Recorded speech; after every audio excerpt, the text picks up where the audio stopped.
國際上緊繼續來關心中東戰事上新的進度。美國總統川普是擱再出聲，講那伊朗無提出誠意，唔趕緊煞，伊就真正要甲因的發電廠甲能源設施攏總甲炸掉。也伊朗是大聲出手，針對科威特發電廠甲以色列煉油廠發動攻擊。伊朗首都德黑蘭天頂爆炸，遠遠就看到火。以色列甲美國對伊朗發動新一波的空襲。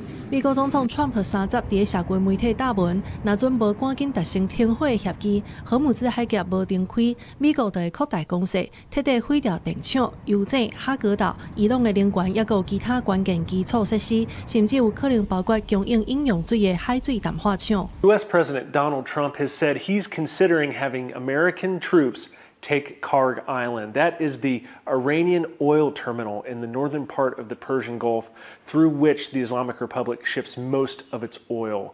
Now, this came in an interview with the Financial Times. Trump considered taking Iranian oil in that interview. At the same time, he suggested that negotiations with Iran were going well. 就伫德黑蘭訪問直接談判的時，川普也閣擴大威脅，美國陸軍第82空降師增加幾60千的官兵，目前已經去到中東。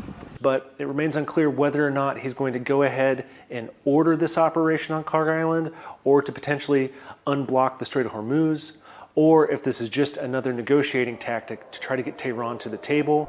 另外，伊朗繼續咧攻擊30特拉維夫甲西岸，攏會當看到飛彈佇空中爆炸。以色列海法一座煉油廠受到攻擊，伊朗也向科威特一座關鍵水電廠發射飛彈。美軍已經對哈格島軍事目標發動攻擊。伊朗威脅，若准美國登陸因的領土，安尼就會發動對波斯灣阿拉伯國家的地面侵襲，而且佇波斯灣帶地雷。川普講外交有進展，也毋過威脅煞升級。伊朗講美國提出來的15點方案真過分，無夠實際，而且無合理，戰爭目前看袂到收束的現象。公司新聞黃文玲報道。